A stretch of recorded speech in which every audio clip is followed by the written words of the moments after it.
As sociologists, we use theory to try to understand the major changes that took place in society. We also use theory to try to understand where are these changes heading towards.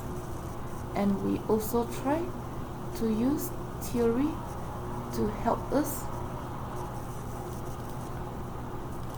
understand the forces that hold society together, or how social change came about. We use theory to understand or to explain the social dynamics that led to social change. So, what is a theory? So, theory is a systematic way of organizing our thoughts. It is a systematic way of organizing our ideas or statements in our attempt to understand the social dynamics that led to social change. Like the social dynamics that led to these events taking place: Enlightenment, Industrial Revolution, and French Revolution.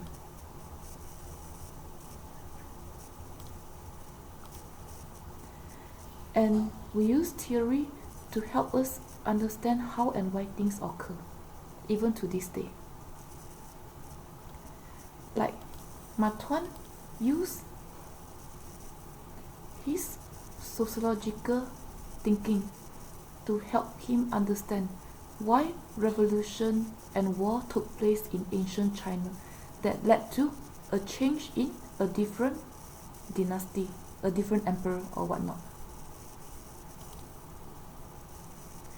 And so, theory is a systematic way of organizing our ideas or statements or narratives. Theory is not a hunch, it's not a guess. It's a systematic way of organizing our ideas. It's not a mere opinion. It has some kind of system when we try to organize our thoughts, to try to explain the changes that took place in our society. What led to school shooting? What led to gun violence? What led to jaywalking? We can use theory to explain that.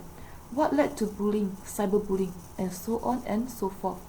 We have a systematic way of organizing our ideas to explain what led to people become bullies or victims of bullies. We don't just take a wild guess, or we don't just come to a conclusion based on our opinion or a hunch.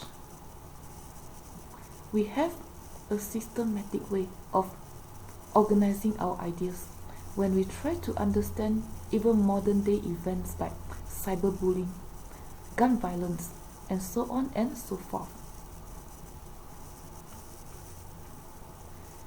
So, this is what theory can help us. It can help us organize our knowledge about the changes that took place in our society. Maybe there's some changes between student-teachers relation compared to the 60s or 50s. And this could be part of the reason why we see more and more school shootings. Maybe there is also a change in parent-child relation. Maybe the nature of parents' involvement, with maybe increase in divorce and separations or whatnot over time. It changes the nature of parental involvement in their child's life. And this can also be another contributor to increase in cases of bullying and cyberbullying. So some criminologists, they try to organize all these ideas, maybe changes that took place at home due to rises in divorce or separation. may have led to changes that took place in the school system, a different nature of disciplinary or behavioral problems, which in turn changes the student and teacher relationship. Or some students may be marginalized. So some criminologists, they organize all these ideas and opinions in a systematic way, and they call that the social control theory or the routine activity theory. And they use these two theories to explain why people become perpetrators of bullying and victims of bullying. So theory can help us explain how and why social factors affect the way we act and behave. Are we clear? So, there are three major sociological theories. As we discussed earlier, sociologists or criminal justice professionals who are interested in bullying, they use social theory, routine activity theory, all kinds of control theory to refine their understanding about what took place in society or the social processes that led people to become bullies and victims of bullying. And we have three major theories in sociology: the structural functional theory, the social conflict theory, and the symbolic interaction theory. The structural functional theory is also called the functionalism theory.